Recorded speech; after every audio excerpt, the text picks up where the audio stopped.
Assalamualaikum students, how are you all? Hope you all are doing well at your home. I am your computer teacher and this is your computer book. Okay students, now let's start our unit number 1 which is more about computer system. आज हम पढ़ेंगे computer system के बारे में, ठीक है?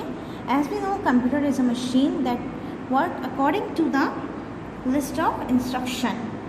जैसे कि हमें पता है कंप्यूटर सिस्टम एक मशीन है जो कि इंस्ट्रक्शंस पर वर्क करती है. हम जैसा उसे इंस्ट्रक्ट करेंगे एज अ मशीन वो वैसे ही फंक्शंस परफॉर्म करेगी, ठीक है? Okay, now there is a first heading which is hardwares. Hardwares क्या होते हैं? हार्डवेयर्स रेफर टू मशीन और physical devices used in the computer system. Hardwares क्या होते हैं? जो फिजिकली डिवाइसेस अटैच्ड होती हैं हमारे कंप्यूटर सिस्टम से, वो क्या कहलाती हैं? Hardwares. A computer system has two main parts which together make it work.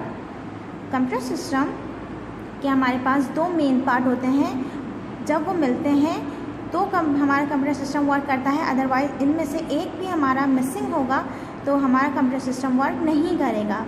कौन कौन से हैं वो? Hardwares and softwares. ये हमारे पास दो मेन इसके पार्ट्स हैं. Computer hardwares has the following units. Computer hardwares के हमारे पास कुछ यूनिट्स हैं. कौन कौन से हैं? Input devices, output devices, processing devices and storage devices, ठीक है? यहाँ पे हमारे पास सीपीयू का फंक्शनल यूनिट दिया हुआ है ब्लॉक डायग्राम्स की सूरत में, ठीक है? Okay, now next is softwares. Softwares क्या होते हैं? सॉफ्टवेयर्स वो सॉफ्ट प्रोग्राम्स होते हैं जो कि लॉजिक्स पर वर्क करते हैं, डिसीजन मेकिंग करते हैं और आपके प्रोसेसिंग करते हैं आपके डाटा को या आपके कंप्यूटर को पावर देते हैं और फंक्शंस परफॉर्म करने के लिए, ठीक है? Hardware and softwares are equally important in the running of system. Hardware and softwares हमारे लिए इक्वली ज़रूरी होते हैं कंप्यूटर सिस्टम को रन करने के लिए, ठीक है? Okay, now there is a block diagram with computer software की. कंप्यूटर सॉफ्टवेयर हमारे पास है, इसके अपने पहले दो यूनिट्स होते हैं. कौन कौन से होते हैं? System software and other is application software. System software के अंदर कौन कौन से यूनिट्स आ जाते हैं? Operating system, language translator and utilities. और एप्लीकेशन में कौन कौन से आते हैं? General purpose and customize. Okay, next heading है हमारे पास computer system softwares.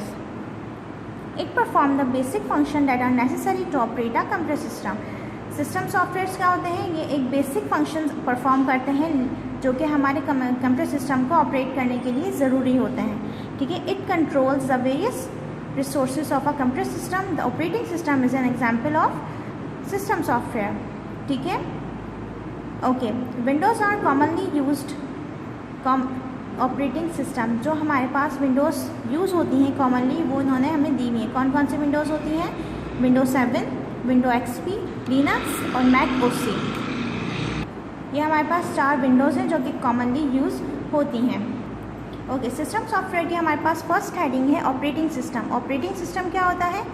Operating system is a program और set of programs that manage the computer system. Operating system क्या होता है? वो एक प्रोग्राम होता है या प्रोग्राम्स का बहुत सारे प्रोग्राम्स का एक सेट होता है जो कि हमारे मैनेज करता है कंप्यूटर सिस्टम को.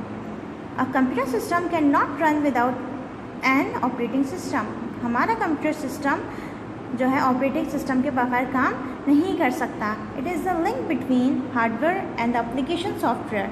ये एक लिंक बना देता है एप्लीकेशन सॉफ्टवेयर्स में और हार्डवेयर्स में. Operating system can be single user और multiple user.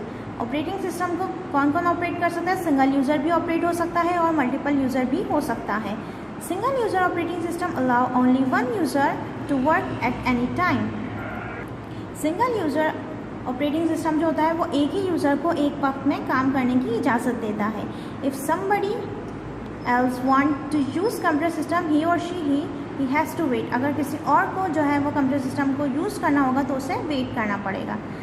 Some single user operating system allow the user to run only one program. ठीक है, सिंगल यूज़र जो ऑपरेटिंग सिस्टम है वो सिर्फ एक वक्त में एक को ही इजाज़त देता है, यानी कि एक पर्सन यूज़ कर सकता है और एक ही प्रोग्राम को वो यूज़ कर सकता है।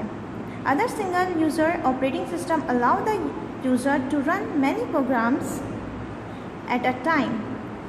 This is called multitasking. Okay,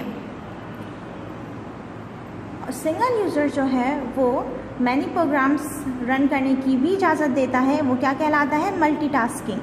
ठीक है, most operating system are multitasking, लेकिन आजकल जो ज़्यादा ऑपरेटिंग सिस्टम है वो मल्टीटास्किंग ही होते हैं। Okay, multi user operating system allow 2 or more user to use a powerful computer at a time.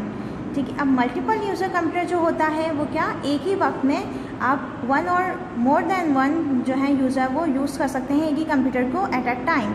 ठीक है, all network operating system come under this category. यहाँ पर सारे ऑपरेटिंग सिस्टम आ जाते हैं। ठीक है, यहाँ पर इन्होंने एक ब्लॉक डायग्राम दी हुई है सॉफ्टवेयर की। सॉफ्टवेयर सिंगल यूज़र और मल्टीपल यूज़र। सॉफ्टवेयर्स को सिंगल यूज़र भी यूज़ कर सकते हैं और मल्टीपल यूज़र भी यूज़ कर सकते हैं। सिंगल यूज़र के पास 2 कैटेगरीज आती हैं हमारे पास कि वो सिंगल टास्किंग भी कर सकते हैं और मल्टीपल टास्किंग भी कर सकते हैं। लेकिन मल्टीपल यूज़र, जाहिर है जब यूज़र मल्टीपल होंगे तो टास्किंग भी मल्टीपल होगी। Okay students, I hope you all are understand my today's lesson. I will come back with another lesson tomorrow. Till then, Allah Hafiz.